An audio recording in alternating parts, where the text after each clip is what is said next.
Good evening. This is the Tibet Center, Kunchab Tardu Ling, a Buddhist meditation and study center located in New York City and northern New Jersey. And this is our twice weekly presentation of the Buddha Dharma, specifically Lamrim Chenmo, or Stages on the Path to Enlightenment, written by Lama J. Tsong-kha-pa a long time ago. We're under the direction of His Eminence Chabje Ling Rinpoche and also under the direction of Rato Kemser Tupten Lundup, also known as Geshe Nikki Vreeland. All the prayers we say are on the website in the FAQ section. If there's anyone for whom you wish us to pray for when we recite the Sutra of the Recollection of the Three Jewels, place their names in the comment box. Any problems with the picture or the sound, please text me. Don't call, text me or Mr. Smith as soon as you can. So we have a lot to do tonight. We're going to hear, we'll tag this with two things. The first, we'll start with a lecture called A Real Home, an essay by the great Ajahn Chah, a Theravada master from Thailand, I believe, Forrest Watts. And also we'll continue with chapter 14 of the Lamrim Chenmo Volume 3. So that's Ajahn Chah's talk, A Real Home, and chapter 14, Lamrim Chenmo Volume 3. So we'll start with the usual prayers. Prayer for the spread of the teachings. By the force of the blessings of the non-fallacious three precious gems and of the truth of our pure selfless wishes, may the precious Buddhist teachings flourish and spread to the expanse of all areas throughout the length and breadth of the West. For all the people living here, together with their near ones, who have engaged in the teachings and have faith and respect for them, may all conditions adverse to their practice of the pure Dharma be dispelled, and an excellent collection of favorable conditions increase like the waxing moon. And especially for those who work on methods to accomplish the flourishing and spreading of the Victorious One's teachings, which are the source of benefit and happiness, may they never be oppressed by masses of interference and adverse conditions, and may this spontaneously happen just as we have hoped and wished. The Heart Sutra. Thus have I heard once. The Blessed One was dwelling in the royal domain of the Vulture Peak Mountain, together with a big gathering of great monks and great bodhisattvas. At that time, the Blessed One entered the samadhi which examines the dharmas called profound illumination, and at the same time noble Avalokiteshvara, the bodhisattva Mahasattva, looking at the profound practice of transcendent knowledge, saw the five skandhas and their natural emptiness. Then, through the inspiration of the Buddha, Venerable Shariputra said to Avalokiteshvara, how should those noble ones learn who wish to follow the profound practice of transcendent knowledge? And Avalokiteshvara answered Venerable Shariputra, whoever wishes to follow the profound practice of transcendent knowledge should look at it like this, seeing the five skandhas and their natural emptiness. Form is empty, emptiness itself is form. Emptiness is not separate from form. Form is not separate from emptiness. In the same way, feeling, discriminating awareness, compositional factors in consciousness are empty. Thus all the dharmas are empty and have no characteristics. They are unborn and unceasing. They are not impure or pure. They neither decrease nor increase. Therefore, since there is emptiness, there is no form, no feeling, no discriminating awareness, no compositional factors, no consciousness. No eye, no ear, no nose, no tongue, no body, no mind, no appearance, no sound, no smell, no taste, no sensation, no objects of mind, no quality of sight, no quality of hearing, no quality of smelling, no quality of tasting, no quality of sensing, no quality of thought, no quality of mind consciousness. There are no nidanas from ignorance, old age, and death, nor their wearing out.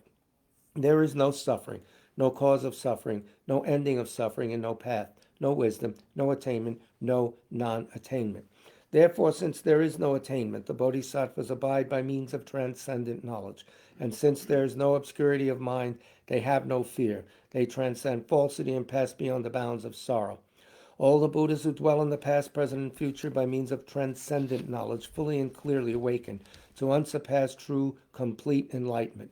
Therefore, the mantra of transcendent knowledge, the mantra of deep insight, the unsurpassed mantra, the unequaled mantra, the mantra which calms all suffering should be known as truth, for there is no deception. In transcendent knowledge, the mantra is proclaimed, Tayata Om Gate Gate Paragate Parasam Gate Bodhisoha.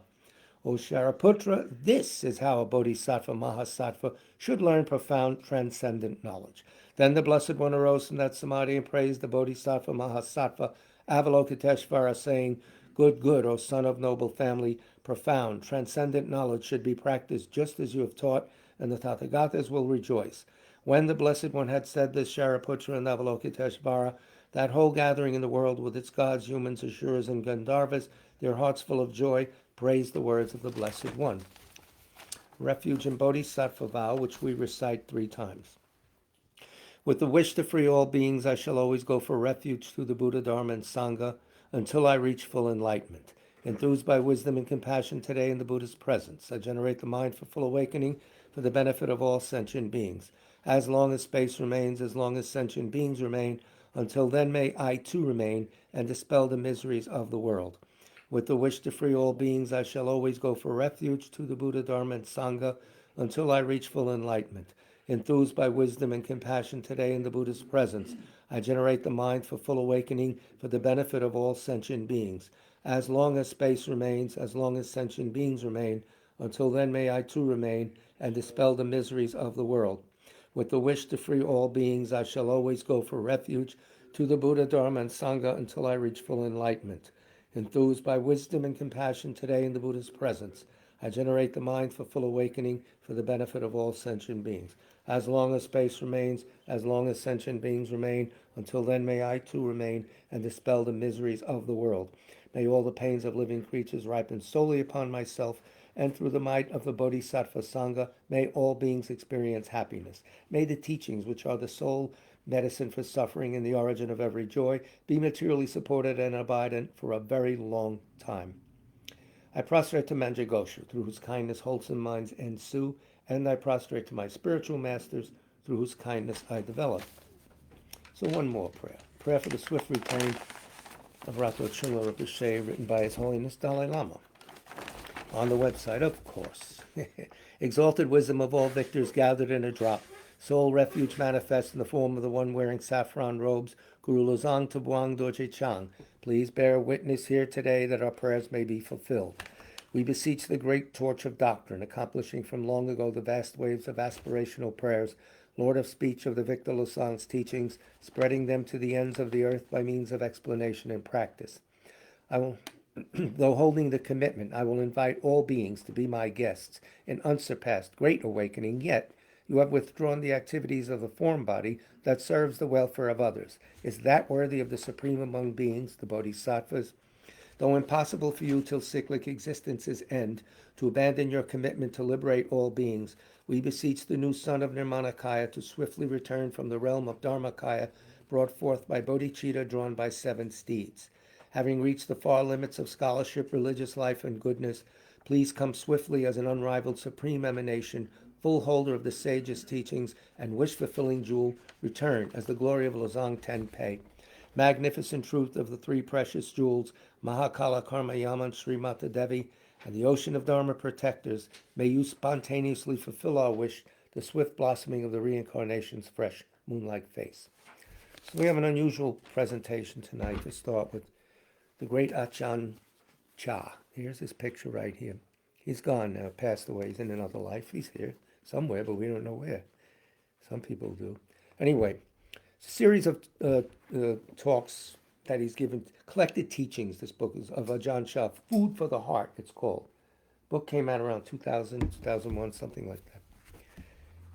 Forward by Jack Cornfield, introduction by Ajahn Amaro, who's another bhikkhu, another Theravada monk. So you don't have to pay attention too hard for this. This is like a very nice story. The scene is this. He's addressed to an aging lay disciple approaching her death. He goes into the sick room. And there's an audience there, as well as to a family. Her congregation was all there. This is his He's besides being a big, Theravada master, a meditation master, he's a parish teacher, parish minister, whatever you want to call. He's one of those like Patrol Rinpoche, down on the earth. So he's speaking to a crowd that's gathered, and there's a very loyal lay practitioner dying. And he gives you the facts as it is. It may take a while. We may run into a longer time than I had planned, probably more than the 25 minutes or so, but it's well worth it.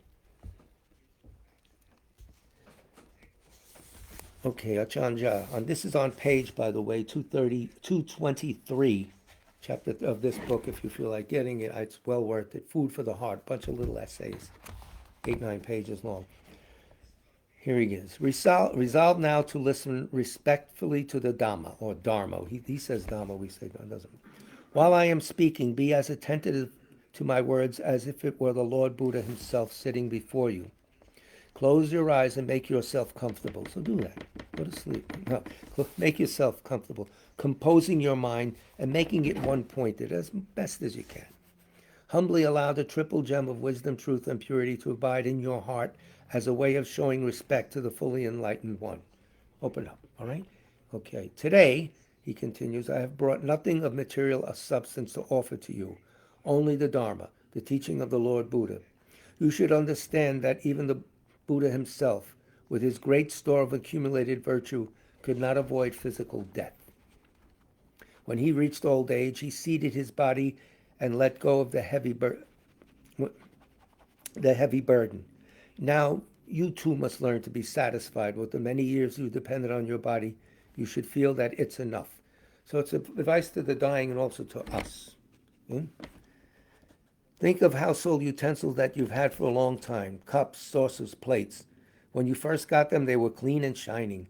But now, after using them for so long, they've started to wear out. Some are already broken, some have disappeared, and those that are left are wearing out. They have no enduring form. And it's their nature to be that way. Your body is the same, continually changing from the day you were born through childhood and youth until now it's reached old age. You must accept this. The Buddha said that conditions, whether internal bodily conditions or external conditions, are not self. Their nature is to change. Contemplate this truth clearly. This very lump of flesh lying here in decline is reality. Sakadharma. The facts of this body are reality. They are the timeless teachings of the Lord Buddha. The Buddha taught us to contemplate this and come to terms with its nature. We must be able to be at peace with the body no matter what state it is in. The Buddha told us that we should ensure that it's only the body that's locked up in jail and not let the mind be imprisoned along with it. Now, as your body begins to run down and wear out with age, don't resist, but also don't let your mind deteriorate along with it. Keep the mind separate. Give energy to the mind by realizing the truth of the way things are. The Lord Buddha taught that this is the nature of the body. It can't be any other way. Having been born, it gets old and sick, and then it dies. This is a great truth that you are presently witnessing. Look at the body with wisdom and realize this. If your house is flooded or burnt to the ground, allow that threat to affect only the house. If there's a flood, don't let it flood your mind. If there's a fire, don't let it burn your heart. Let it be merely the house, which is outside, that is flooded or burned. Now is the time to allow the mind to let go of attachments. You've been alive a long time now, speaking to this particular person. Your eyes have seen any number of forms and colors. Your ears have heard so many sounds. You've had any number of experiences, and that's all they were, experiences. You've eaten delicious food, and all those good tastes were just good tastes, nothing more. The bad tastes were just bad tastes. That's all. If the eye sees a beautiful form, that's all it is, a beautiful form. An ugly form is just an ugly form. The ear hears an entrancing melodious sound, and it's nothing more than that. A grating, discordant sound is simply that. The Buddha said that rich or poor, young or old, human or animal, no being in this world can maintain itself in any single state for long. Everything experiences change and deprivation. This is a fact of life we cannot remedy. But the Buddha said that what we can do is to contemplate the body and mind, to see their impersonality, to see that neither of them is me nor mine. They have only a provisional reality. Like your house, it's only nominally yours. You couldn't take it with you anywhere. The same applies to your wealth, your possessions, and your family. They're yours only in name. They don't really belong to you. They belong to nature. Now, this truth doesn't apply to you alone. Everyone is in the same boat. Even the Lord Buddha and his enlightened disciples. They differed from us only in one respect, and that was their acceptance of the way things are. They saw that it could be no other way. So the Buddha asked us to probe and examine the body from the soles of our feet up to the crown of the head, and then back down to the feet again. Just take a look at the body. What sort of things do you see? Is there anything intrinsically clean there? Can you find any abiding essence? This whole body is steadily degenerating. The Buddha taught us to see that it doesn't belong to us. It's natural for the body to be this way because all conditioned phenomena are subject to change. How else could you have it, or would you have it? In fact, there is nothing wrong with the way the body is. It's not the body that causes sufferings, it's wrong thinking. When you see things the wrong way, there's bound to be confusion. It's like a river. Water naturally flows downhill. That's its nature. If a person was to go and stand on the riverbank and want the water to flow back uphill, they would be foolish. Wherever they went, their foolish thinking would allow them no peace of mind. They would suffer because of their wrong view, for their thinking goes against the stream. If they had right view, they would see that the water must inevitably flow downhill, and until they realized and accepted that fact, they would be bewildered and frustrated. Think about it. He continues, the river that must flow down a slope is like your body. Once young, your body became old and is meandering towards death. Don't go wishing it were otherwise. It's not something you have the power to remedy. The Buddha told us to see the way things are and let go of our clinging to them. Take this feeling of letting go as your refuge. Keep meditating even if you feel tired and exhausted. Let your mind be with the breath. Take a few deep breaths and then establish the attention on the breath using the mantra word Buddho. Make this practice continual. The more exhausted you feel, the more subtle and focused your concentration must be so that you can cope with any painful sensations that arise. When you start to feel fatigue, bring all your thinking to a halt. Let the mind gather itself together, and then turning to knowing the breath, just keep up the inner recitation, Buddho, Buddho. He's talking to the very sick woman. We should take a page from this, though. He continues, bottom of page 325. Let go of all the externals. Don't go grasping at thoughts of your children and relatives. Don't grasp at anything whatsoever. Let go. Let the mind unite in a single point, and let that composed mind dwell within the breath. Let the breath be its sole object of knowledge. Concentrate until the mind becomes increasingly subtle, until feelings are insignificant and there is great inner clarity and wakefulness. Then any painful sensations that arise will gradually cease of their own accord. He's giving you the yoga of pain management. He continues, look upon the in and out breaths as if they were relatives who come to visit you. When the relatives leave, you follow them out to see them off. You watch until they've walked up the drive and out of sight, and then you go back indoors. We watch the breath in the same way. If the breath is coarse, we know that it's coarse. If it's subtle, we know that. As it becomes increasingly fine, we keep following it, at the same time awakening the mind.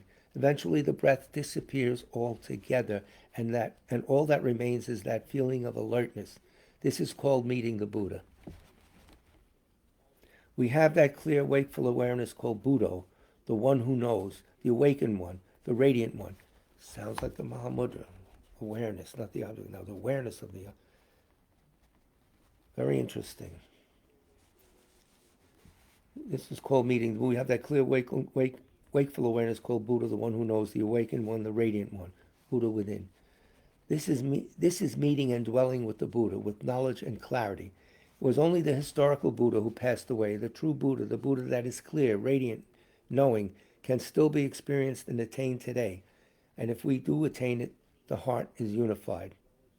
So let go. Put everything down, everything except the knowing. Don't be fooled if visions or sounds arise in your mind during meditation. Lay them all down. Don't take hold of anything at all. Just stay with this unified awareness. Don't worry about the past or the future. Just be still, and you will reach the place where there's no advancing, no retreating, and no stopping, where there's nothing to grasp at or cling to. Why? Because there's no self, no me, or mine. It's all gone. The Buddha taught us to be emptied of everything in this way, not to carry anything around, to know, and having known, let go. Realizing the Dharma, the path to freedom from the round of birth and death, is a task that we all have to do alone. So keep trying to let go and understand the teachings. Put effort into your contemplation. Don't worry about your family. At the moment, they are as they are. In the future, they will be like you, suffering and dying, in other words. There's no one in the world who can escape this fate. The Buddha taught us to lay down those things that lack real abiding essence. If you lay everything down, you will see the truth. If you don't, you won't. That's the way it is. And it's the same for everyone in the world. So don't grasp at anything. If you find yourself thinking, well, that's all right too, as long as you think wisely. Don't think foolishly. If you think about your children, think about them with wisdom, not with foolishness. Whatever the mind turns to, think about it with wisdom. Be aware of its nature. If you know something with wisdom, you let it go and there's no suffering. The mind is bright, joyful, and at peace. It turns away from distraction and is undivided right now. What you can look to for help and support is your breath. This is your own work, no one else's. Leave others to do their own work. You have your own duty and responsibility. You don't have to take care of those of your family. Don't take on anything else. Let it all go. This letting go will make your mind calm. Your sole responsibility right now is to focus your mind and bring it to peace. Leave everything else to others. Forms, sounds, odors, taste. Leave them to others to attend to. Put everything behind you and do your own work. Fulfill your own responsibility.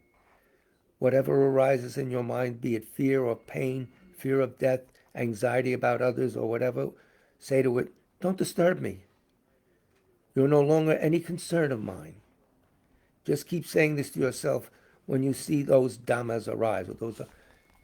We can do this now. Darren, I think the buzzer went off inside. No.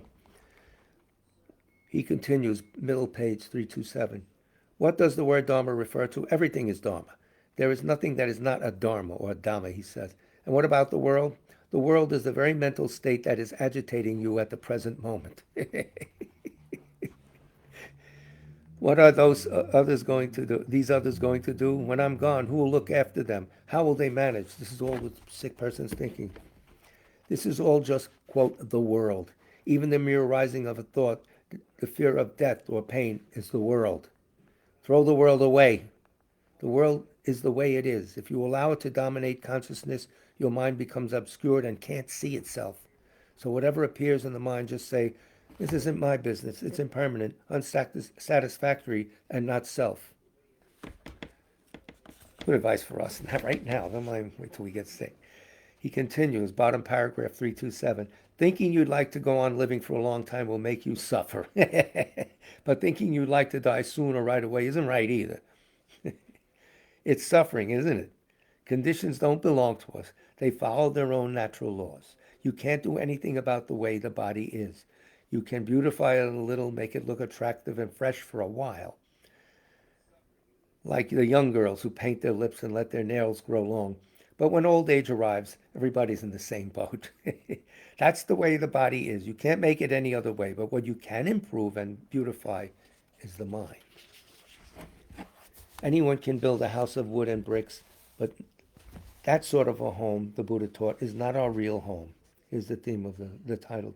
It's only nominally ours. It's a home in the world and it follows the ways of the world.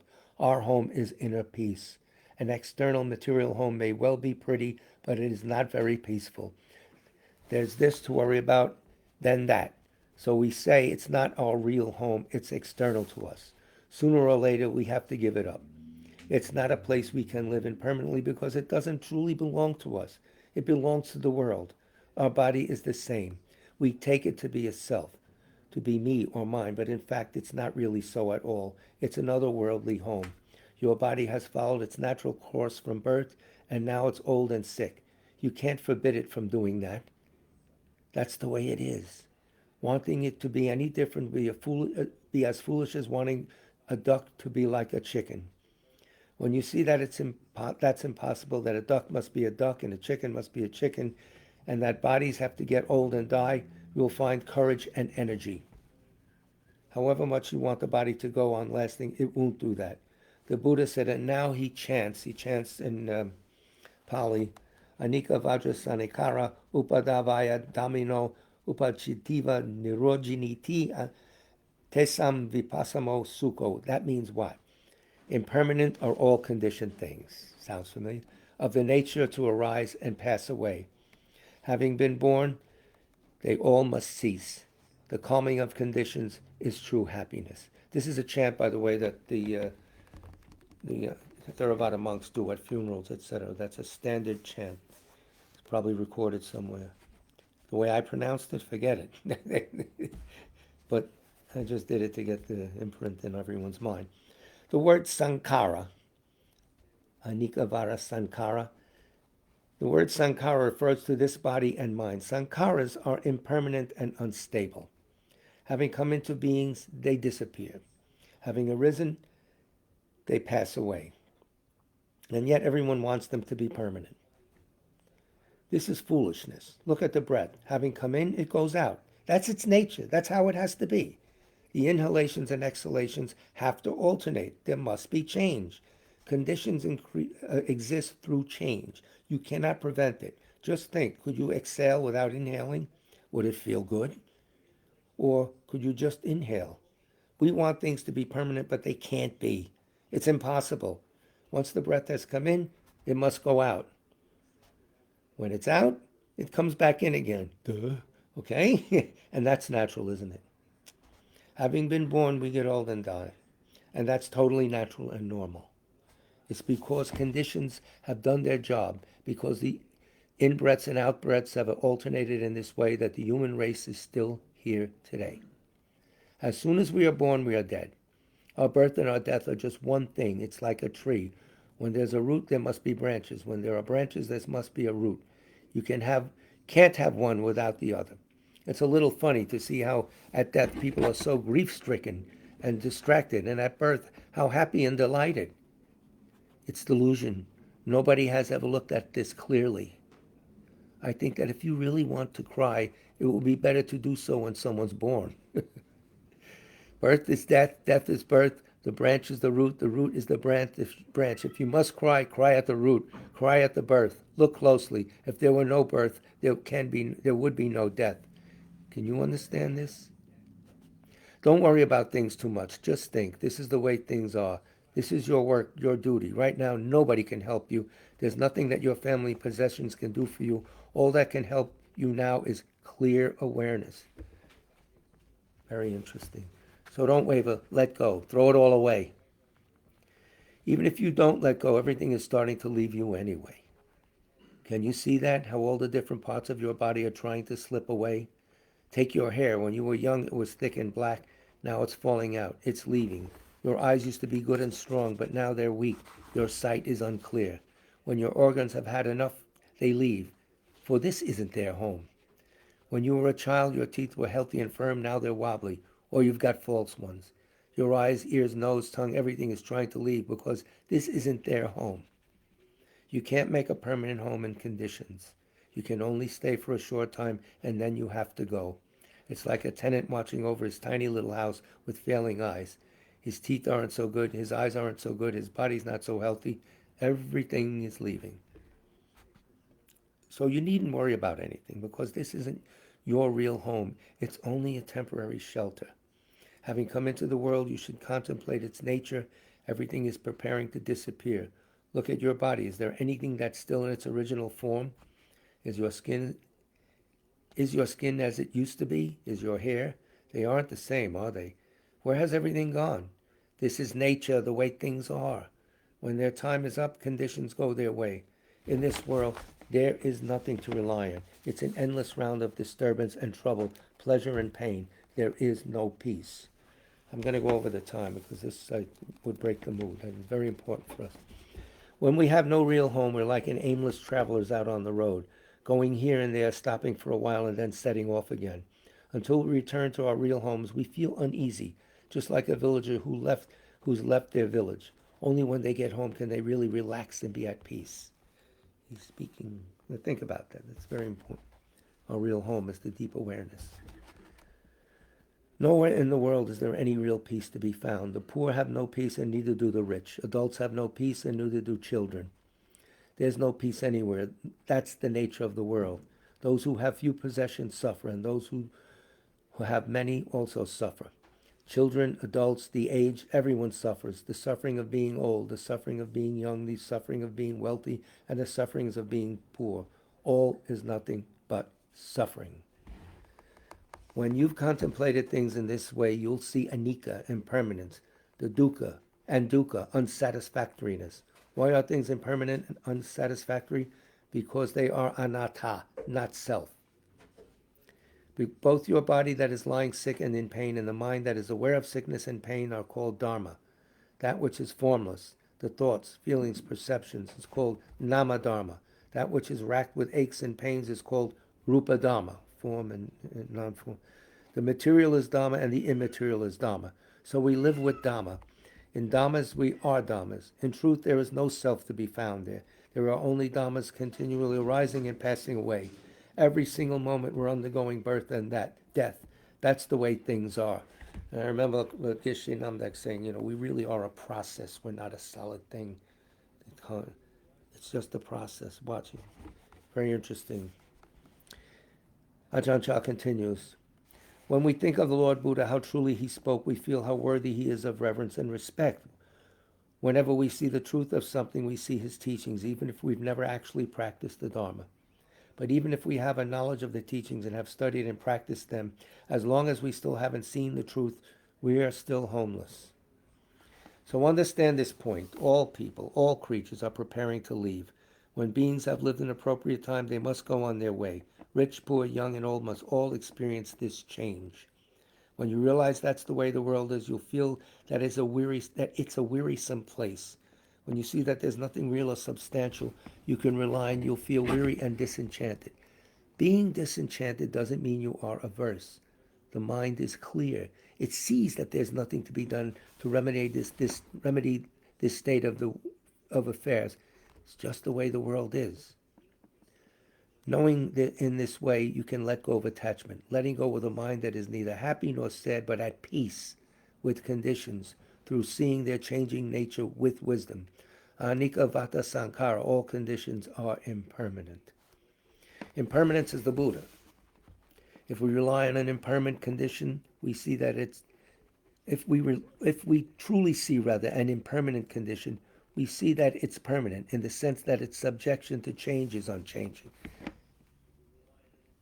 Get the idea? The only thing permanent about change is always changing. That's the one to rely on. This is the permanence that living beings possess. Continual transformation from childhood through old age, and that very impermanence, that propensity to change, is permanent and fixed. It's a law of nature. If you look at it like this, your heart will be at ease. When you consider things in this way, you'll see them as wearisome, and disenchantment will arise. Your delight in the world of sense pleasures will disappear. You'll see that if you have many possessions, you have to leave a lot behind. If you have few, you just leave a few behind. Wealth is just wealth. Long life is just long life. They're nothing special. What is important is that we should do as the Lord Buddha taught and build your own home, building it by the method that I've been explaining to you. Build your own home. Let go until the mind reaches the peace that is free from advancing, free from retreating, and free from stopping still. No going, no coming. Understand? Pleasure is not your home. Pain is not your home. Pleasure and pain both decline and pass away. The Buddha saw that all conditions are impermanent, so he taught us to let go of attachment to them. When we reach the end of our life, we'll have no choice anyway. So wouldn't it be better to put things down before then? They're just a heavy burden to carry around. Why not throw off that load now? Let go, relax, and let your family look after you. Now his advice to some of us is very practical now. He's been there, obviously.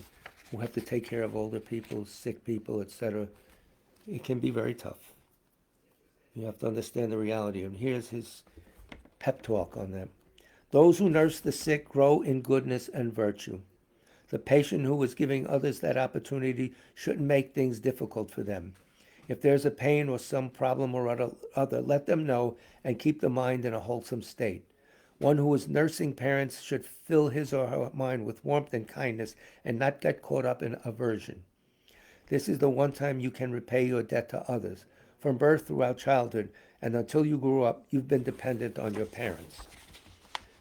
That you are here today is because your mother and father have helped you in so many ways. You owe them an incredible debt of gratitude. So today, all of you children and relatives gathered here, observe how your mother has become your child. Before you were her children. Now she has become yours. She has become older and older until she has become a child again. Her memory goes, her eyes don't see well, and her ears aren't so good. Sometimes she garbles her words. Don't let it upset you. You who are nursing the sick must know how to let go. Don't hold on to things. Just let her have her own way. When a young child is disobedient, sometimes the parents let it have its own way just to keep the peace, just to make it happy. Now your mother is just like that child. Her memories and perceptions are confused. Sometimes she muddles up your names or asks you to bring a cup when she wants a plate. It's normal. Don't be upset by it. Let the patient bear in mind the kindness of those who nurse and patiently endure the painful feelings. Exert yourself mentally. Don't let the mind become scattered and confused, and don't make things difficult for those looking after you. Let those who are nursing fill their minds with virtue and kindness. Don't be averse to the unattractive side of the job, cleaning up the mucus and phlegm, urine and excrement. Try your best. Everyone in the family should give a hand. She's the only mother you have. She gave you life and she has been your teacher, your doctor, and your nurse. She's been everything to you.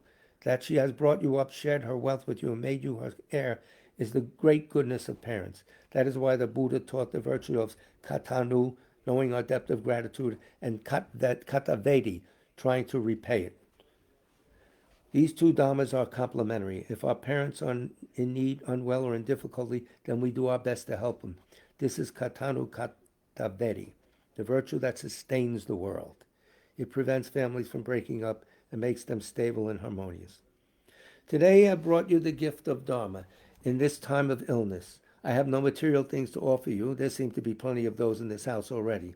And so I give you the Dharma, something that has lasting worth and something that you'll never be able to exhaust.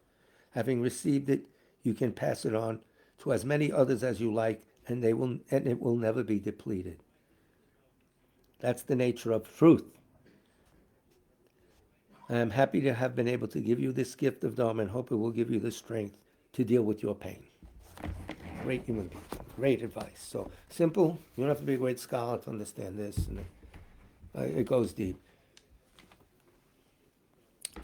Back to the hard learning. We're continuing. Should continue. Finish chapter 14 tonight, or at least close to it. We left off on page 212 of Geshe Sopa's Lamrim number 5, and we're talking about the validity of conventionality, etc., and so forth. And he's talking about the different way the mind holds things, as it apprehends something, and then what does it do about how does it hold it? How does it understand it? So, and this is a second paragraph, 212. But I'll read a few lines before that. I'll read a few lines before that, not just the first two or three, a couple more. We would have to say that ignorance, which holds its object to be inherently existent, and attachment arising on the basis of inappropriate attention that holds an impermanent thing to be permanent, have the same aspect, in that they hold their object in the same way, but clearly they don't. This attachment holds its object to be permanence, where this ignorance holds its object to be inherently existent. So the aspects of these two minds are different. There's two ignorant minds operating. One, the basic inherent existent, one, a wrong view of the thing, holding it to be permanent when it's impermanent, stuff like that. Now, second paragraph, 212. It would be all right to say that attachment that holds things to be inherently existent bears the 5 similarities to ignorance that holds things to be inherently existent, because both those minds hold their object in the same way. But we cannot say that all attachment arising indirectly on the basis of this ignorance bears the 5 similarities to it. Furthermore, the technical notion of possessing 5 similarities does not really apply here because ignorance, being a mental affliction, is not a primary mind. Remember, we have primary minds, and it's always accompanying 5 factors, and then the way they have the similarity of the 5 factors in the main mind. Actually, ignorance as a mental affliction, not a primary mind, is a mental fact that is sometimes identified as a distorted wisdom. In his commentary on Chandrakirti's Introduction to the Middle Way, Tsong-kha-pa glosses Chandrakirti's words as saying, and here's Tsong-kha-pa's quote about Chandrakirti: attachment and so on are not dissimilar to ignorance in that the ways they engage their objects are similar to that of ignorance and are connected to it. So how do attachment, and he answered the question, so we'll explain this now. Middle paragraph 212. How do attachment and ignorance engage their object? An object, such as a pot, naturally appears to be inherently existent to an ordinary mind perceiving it, owing to the imprints of ignorance within the mind. So that's all of us. We see the pot, it appears as inherently existent. Okay, very nice. This appearance is not in accord with reality, no. Then a mind of ignorance, which is a mental affliction, holds that object to be inherently existent. Appearance is there, then the mind jumps on it, holds it that way. This held object is not in accordance with reality. Next, third step, inappropriate attention superimposes particular attributes onto that object, such as holding it to be permanent when in fact it's impermanent. This immediately gives rise to further mental afflictions, such as attachment. The fundamental basis of a mind of inappropriate attention, or inappropriate evaluation, you could say, and any mental afflictions arising from it is the ignorance that grasps things as inherently existent. That's the basis. Everything rests on that foundation. Grasping inherent existence. It's going to appear that way, and if you grasp it, it's a problem. Inherent existence appears, remember, it's 8-stage bodhisattvas and above into arhats, but they don't grasp it. Ignorance is the principal affliction. It is the basis on which all other mental afflictions arise, right?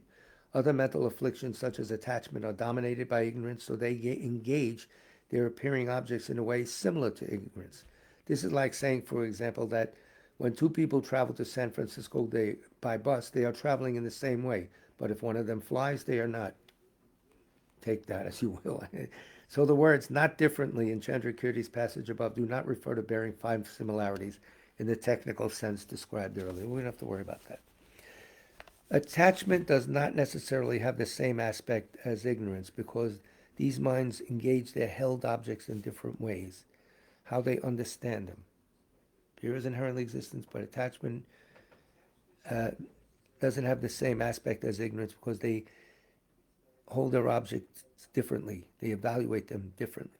Rather, the phrase "not differently" means that attachment and ignorance are similar types of mind and that they engage their appearing objects in a similar way. Remember, there are at least 2 types of objects of consciousness. The appearing objects, which is the object as it appears to the consciousness, and the held objects, which is the object as it is held by the consciousness, or you could say instead of held, understood by the consciousness. Because they use hold all the time. They mean a little bit more specific by that. The note is very interesting, so I'm going to read the note. It's note 81, in case you're interested. I marked it out. The appearing object, this is note 81, page 664, you don't care about it. The appearing object may also be considered in various ways. To a mind apprehending a pot as beautiful, the pot appears being beautiful and being inherently existent appears. Yes. We have no choice right now. All we see is inherent existence. So we got to work with that fact. All mental afflictions are types of consciousness. Okay. There are 2 types of mental afflictions, innate and contrived. Contrived afflictions arise as a result of taking to heart in certain philosophical systems, religious training, or other deliberate constructs. In contrast, the innate afflictions arise naturally owing to tendencies that have functioned within our mind stream from time without beginning. A mental affliction never holds its object correctly. This means that its held object is always mistaken. It evaluates it wrong, understands it wrong. So even though these mental afflictions are innate, the way they hold their objects can be eliminated by valid reasoning. In that case, The held object grasped by a mental affliction is not even conventionally existent. For example, conceiving a person to be permanent is refuted by valid reasoning that confirms the opposite, namely, that the person is impermanent. Yes, we can experiment with ourselves. Not a problem. And that holding things permanent is an innate problem. Not now. We can start to get out of that. Valid knowing or valid reasoning relies on the truth, and thus it completely destroys a wrong cognition. An innate consciousness that holds its object correctly is valid. All living beings, including animals, children, and philosophers, have similar sense consciousnesses that perceive colors, shapes, sounds, and so on. These sense consciousnesses arise naturally in dependence on innate tendencies and other causes and conditions. They do not depend on any philosophical belief system. The objects held by these naturally arisen sense consciousnesses cannot be negated by valid reasoning. Okay? This is because the objects established by these sense consciousnesses, such as forms, sounds, and so on, are conventionally existent. Thus, some innate consciousnesses are correct, and some, such as the egotistic view, are incorrect. In this sense, we can say that there are two types of innate minds: those whose objects are negated by valid reasoning, and those whose objects are not negated by it. Now, although an object, next paragraph, held by a valid sense consciousness cannot be negated, a conceptual consciousness that arises from it might be. A wrong way of holding it, for instance. When a sense consciousness perceives color, shape, and so on, a thought regarding it naturally arises. Yeah, it's blue. There is no special kind of reason, examination, or education involved. If the thought grasps its object correctly, then it can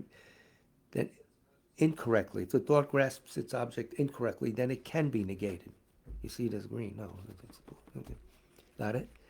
Usually, as soon as we see an object, attachment or aversion naturally arises, perhaps even without our awareness of it.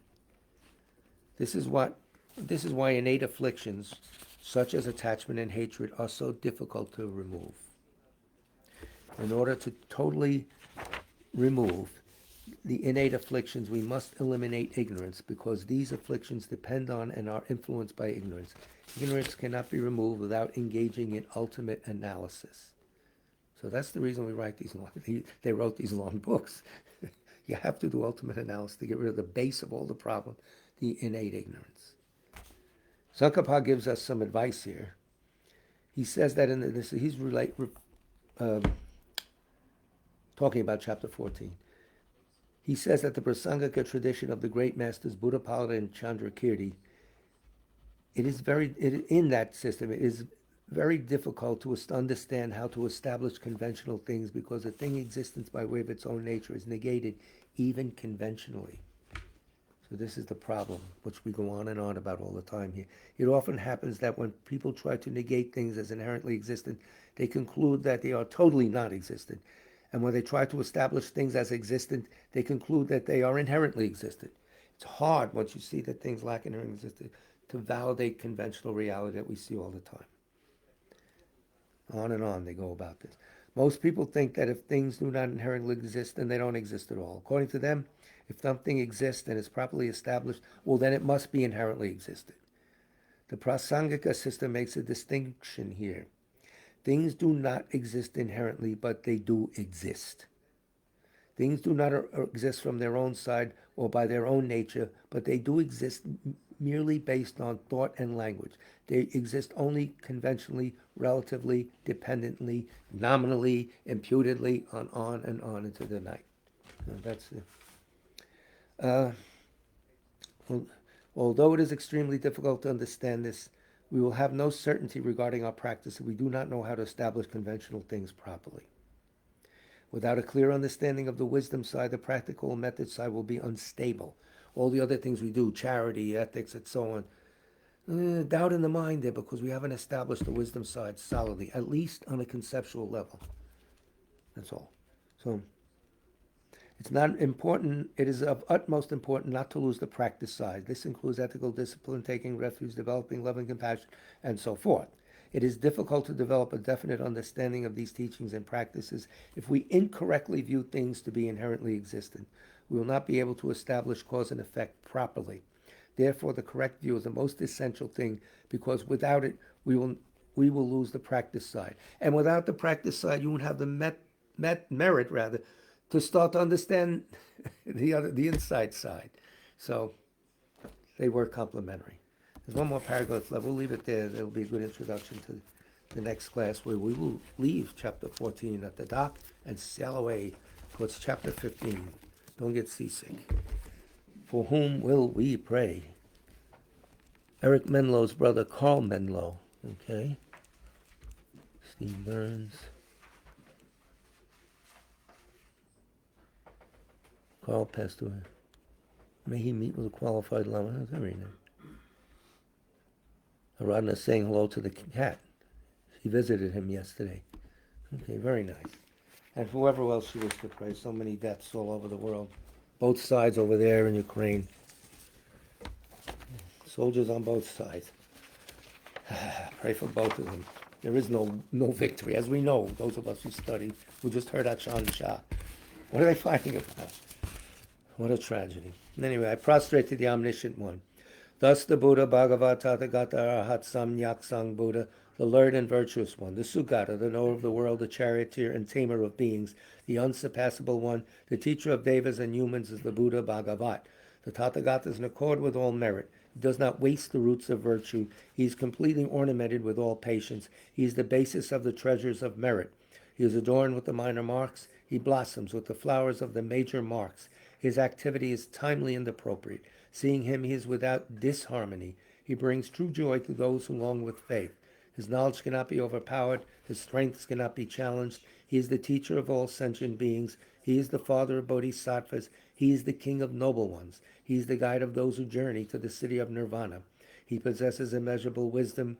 He possesses inconceivable confidence. His speech is completely pure. His melody is pleasing. One never has enough of seeing him. His form is incomparable. He's not stained by the realm of desire. He's not stained by the realm of form. He's not affected by the formless realm.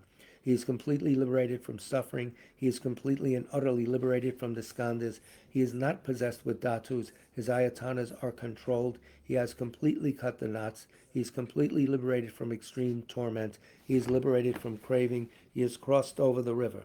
He is perfected in all the wisdoms. He abides in the wisdom of the Buddha Bhagavats, who rise in the past, present, and future. He does not abide in nirvana. He abides in the ultimate perfection.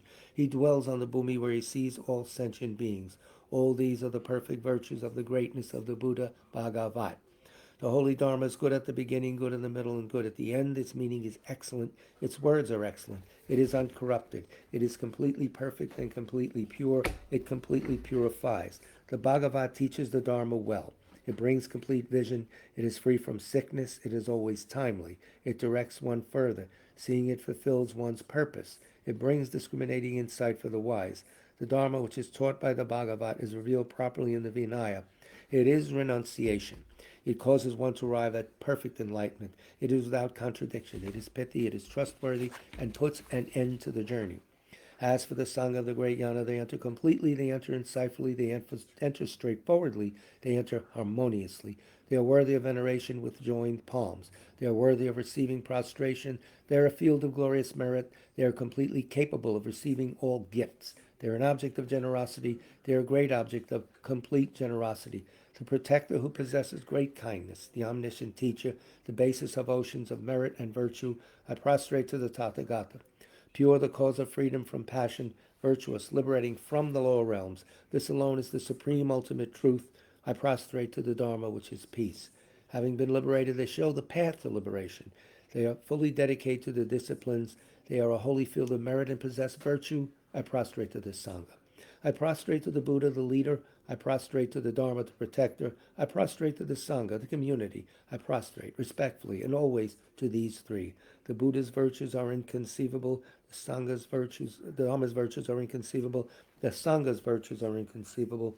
Having faith in these inconceivable, therefore the fruitions are inconceivable. May they be born in a completely pure realm. And now, as requested by His Holiness, we recite prayer for the flourishing of J. Tsong-kha-pa's teaching as a cause for the swift return of our teacher, Rato Chungla Rinpoche. On the website, of course, Though he's the father, producer of all conquerors, as a conqueror's son, he produced the thought of upholding the conqueror's dharma in infinite worlds.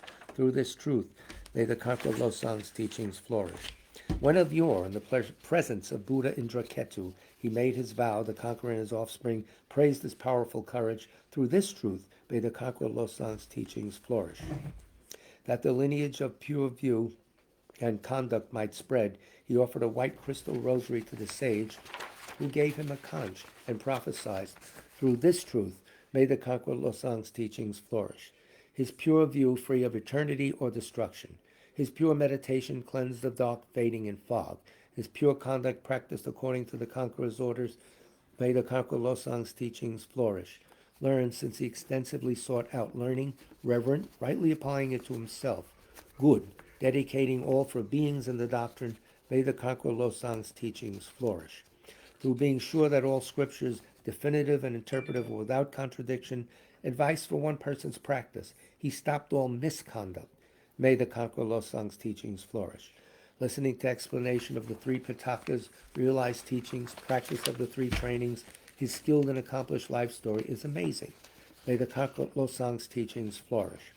Outwardly calmed and subdued by the hearer's conduct, inwardly trusting in the two stages practice, he lied without clash the good paths of Sutra and Tantra. May the conqueror Losang's teachings flourish.